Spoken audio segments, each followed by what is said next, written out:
With the executive order I am about to sign, we will bring the change that so many scientists and researchers, doctors and innovators, patients and loved ones have hoped for and fought for these past 8 years. We will lift the ban on federal funding for promising embryonic stem cell research.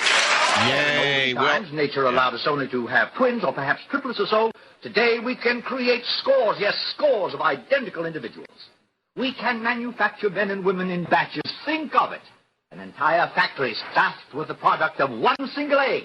96 identical individuals working 96 identical machines. At last, society really knows where it stands.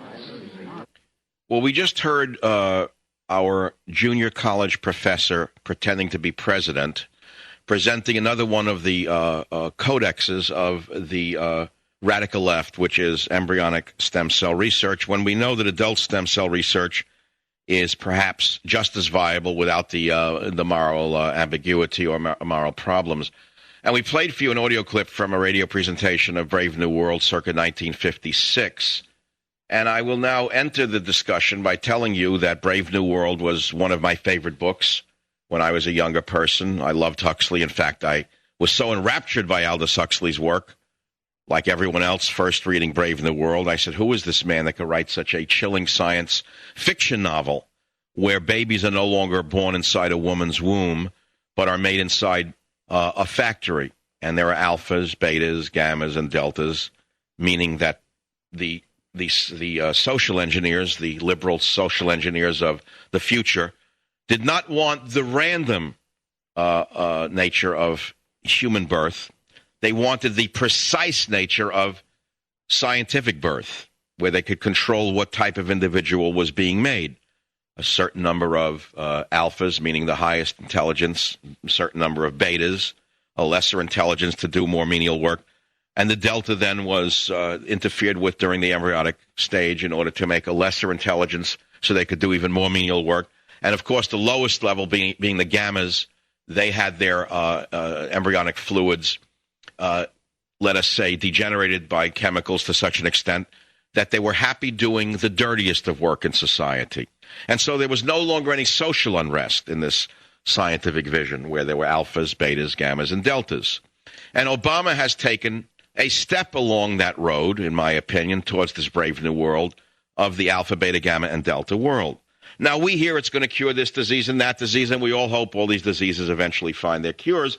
But we are arguing today that while it may be noble, which we don't think it is because I know more about this than you may imagine, all of this talk about embryonic stem cell research is being generated by the abortion industry. The abortion industry, which was somewhat chastened, correct word, chastened by George Bush. The abortion industry has uncorked the dam tonight because the fortunes that they are about to make again, which they once made under the Clinton regime, are going to be flowing into their coffers. You see, with this new call for embryos to conduct research, there must be a call for more embryos. And the only way to get more human embryos is to perform more and more and more abortions. We need whole factories of fetuses aborted. We need entire busloads of fetuses for the mad scientists to play with. And so that's why I say be very careful indeed if you are celebrating today, because you may not be celebrating tomorrow. And we've been talking about this. And now we're going to go in another direction in our discussion of embryonic stem cell research on the Savage Nation.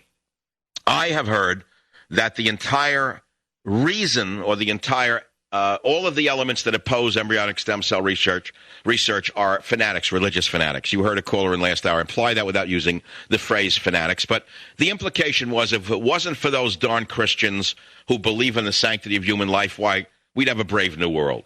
Well, what about all of those darn Orthodox Jews out there listening to this show? What about all those darn Muslims out there and those darn Buddhists out there and those darn Hindus out there? Would you like to chime in on this discussion and tell us what you think? What does your religion teach you about embryos and whether or not they are sacred? When does human life begin, my Buddhist friends? When does human life begin, my Muslim listeners, my Jewish listeners, bless you all? when does Allah tell you that human life begins? And if you think I'm doing this out of sarcasm, you are mistaken. I am doing this out of a desire to unite the religious people of the world in the right way rather than in the wrong way. I am doing this in the hope that the religious people of the world can finally find themselves together rather than at odds.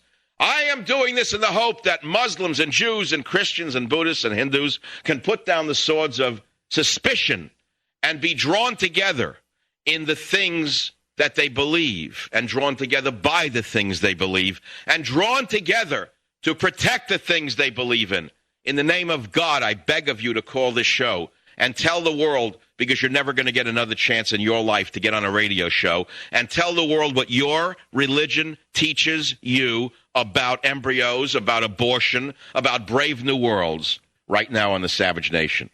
I'm impassioned about this because I know what I'm talking about, and I know where this will lead. Oh, listen, let me tell you, it's been said in many times and in many ways. The road to hell is paved with good intentions. And never have I seen an issue that is more clearly defined by that phrase than this embryonic stem cell discussion. The road to hell is paved with good intentions.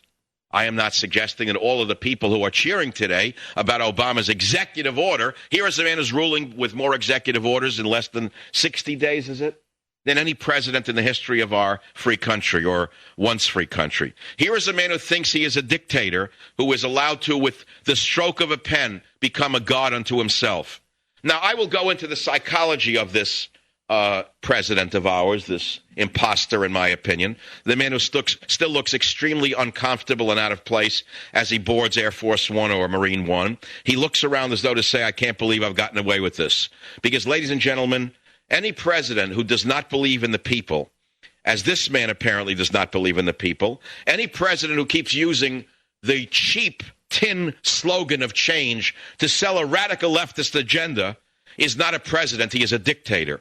And I am telling you that only you stand between him and a total takeover of every aspect of your life from cradle to the grave. I have defined Obama and his minions as neo-Marxists. You think I'm doing it for effect? You are mistaken. For many years we heard the phrase neocon. Neocon this, George Bush and his neocon that. The neocons got us into Iraq. The neocons did this, meaning the neoconservatives. And it stuck.